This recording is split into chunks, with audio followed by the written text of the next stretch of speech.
Galerinha com sangue no olho, faca nos dentes, café na veia, o foco da nossa aula de hoje é a expansão marítima europeia, as grandes navegações, seu contexto histórico e seus desdobramentos. Eu vou dividir essa aula em duas partes. A primeira parte eu pretendo abordar as transformações do final da Idade Média e início da Idade Moderna, que marcaram o contexto histórico das grandes navegações, bem como o imaginário da época e as causas do pioneirismo de Portugal, tudo bem? Na segunda parte, vou analisar as etapas da expansão marítima portuguesa, a conquista de Celtas, viagens de Gil Eanes, Bartolomeu Dias, Cristóvão Colombo, Vasco da Gama e Pedro Álvares Cabral, bem como também pretendo pontuar os tratados e as consequências da expansão marítima europeia, tudo bem? Então, vem comigo, ok? Para esta aula de história sobre expansão marítima europeia. Primeira coisa que a gente tem que fazer é tentar desvendar o contexto histórico, tentar entender esse momento histórico, ok? A expansão marítima europeia está inserida em um contexto histórico específico, em um contexto de transformações e de transição da Idade Média para o início da Idade Moderna. Acontecimentos como as cruzadas do século XI, XII e XIII, as expedições religiosas, militares organizadas pela Igreja em 1095, aclamadas lá pelo Papa Urbano II no Concílio de Clermont, na França, que colocaram frente a frente o Ocidente católico cristão e o Oriente árabe muçulmano. Com as cruzadas, o europeu conheceu as especiarias do Oriente, produtos como cravo, canela, noz moscada, pimenta do reino, açúcar mascavo, a seda, marfim, entre outros produtos, que foram trazidos para a Europa, movimentaram as rotas de comércio e permitiram o renascimento comercial. Antigas vilas ou cidades muradas, que na Espanha eram chamadas de burgos, passaram a sediar esse comércio, com feiras gigantescas, onde era praticado o comércio do tipo monetário, utilizando moeda. Nessas feiras surge uma classe social chamada de burguesia. Essa mesma burguesia, além de lucrar com o comércio e especiarias, também passará a financiar o empreendimento das grandes navegações, buscando novas rotas comerciais, ok?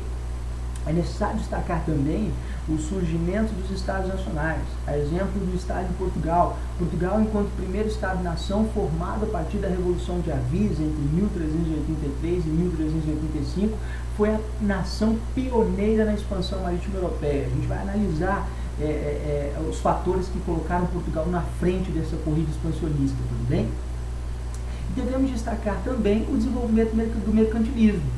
Como conjunto de práticas econômicas dos estados modernos, o mercantilismo era caracterizado pela balança comercial favorável, que é exportar mais do que você importar, protecionismo, intervencionismo, o Estado intervindo na economia para proteger o mercado, proteger a sua nação da concorrência de outros países, o metalismo, que é a busca por metais preciosos, né, exemplo do ouro, da prata, o colonialismo, né, que é a busca por colônias.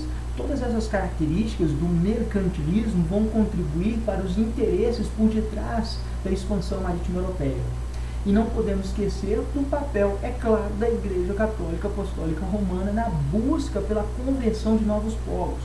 Em um momento em que a Igreja Católica estava perdendo espaço para a expansão das reformas protestantes lá da Europa, luteranismo, calvinismo, anglicanismo, né?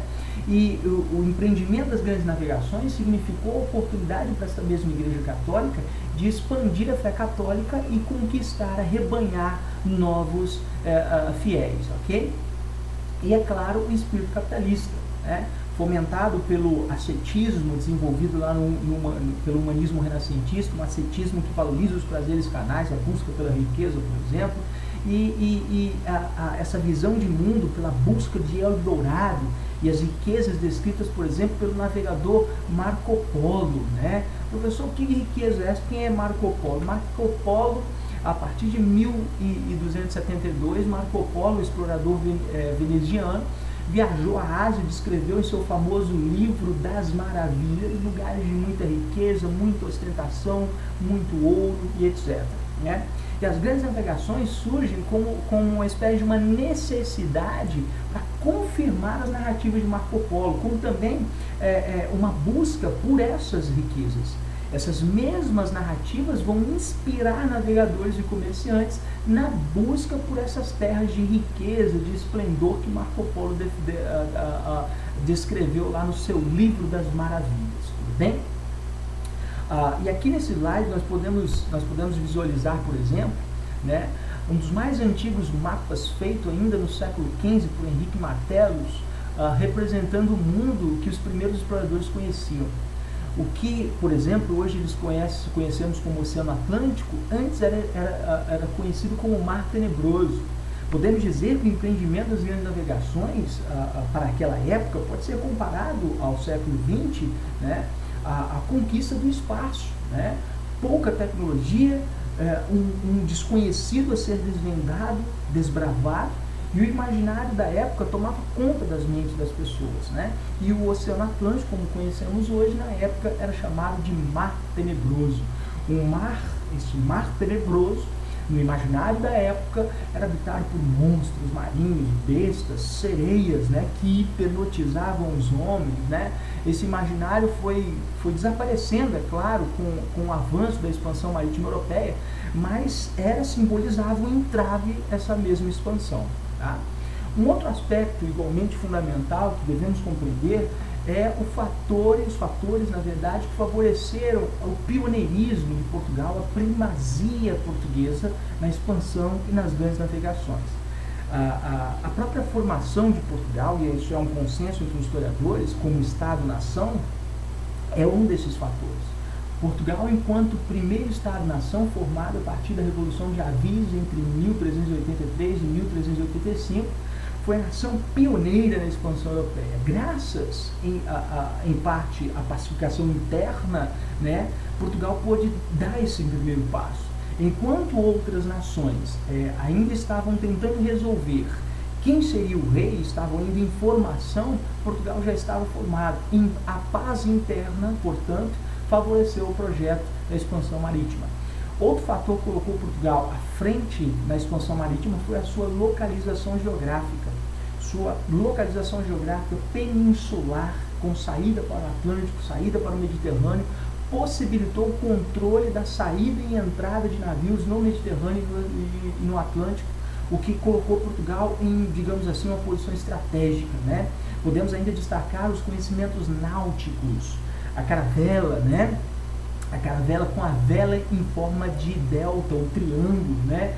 Que em contraponto com as naus, né? Com as embarcações mais antigas, as caravelas eram mais leves, mais rápidas, permitiam um melhor aproveitamento dos ventos, de acordo com a posição das velas. O astrolábio, que é uma invenção dos gregos, que é um instrumento náutico em forma esférica, com uma haste móvel, usada principalmente para observar e determinar a altura do Sol e das estrelas, e medir a latitude e longitude do lugar onde necessariamente se encontra o observador. A bússola, que é uma invenção dos chineses, que direciona o observador para os principais pontos cardeais. A pólvora, que também é uma invenção chinesa. O papel, outra invenção chinesa, né? Entre outros inventos que colocaram Portugal no rumo das navegações. Podemos ainda destacar, como fator que favoreceu esse pioneirismo português, o apoio do capital burguês, né? A burguesia objetivava lucro, e mais lucros só seriam possíveis com descoberta de uma nova rota para o comércio de especiarias com o Oriente. Nesse cenário, né, nesse cenário histórico, uma vez que os árabes sarracenos tinham ocupado e dominado o Mediterrâneo, os turcos otomanos, desde 1453, exerciam um monopólio sobre a navegação e comércio também no Mediterrâneo. Então, havia necessidade de buscar uma nova rota de comércio e especiarias. E, é claro, investimento por parte dos estados que buscavam consolidar, nesse mesmo contexto histórico, o seu poder. Então, estados nacionais como Portugal e Espanha investiram pesado nesse empreendimento, buscando consolidar seu poder como Estado soberano. Bom, na próxima aula falaremos sobre as etapas da expansão portuguesa, como a conquista de Celta, as principais expedições portuguesas, bem como também pretendo pontuar os tratados, Tratado de Boa Intercoeteira, Tratado de Tordesilhas e as consequências da expansão marítima europeia. Tudo bem? Até a próxima, galera. Tchau, tchau.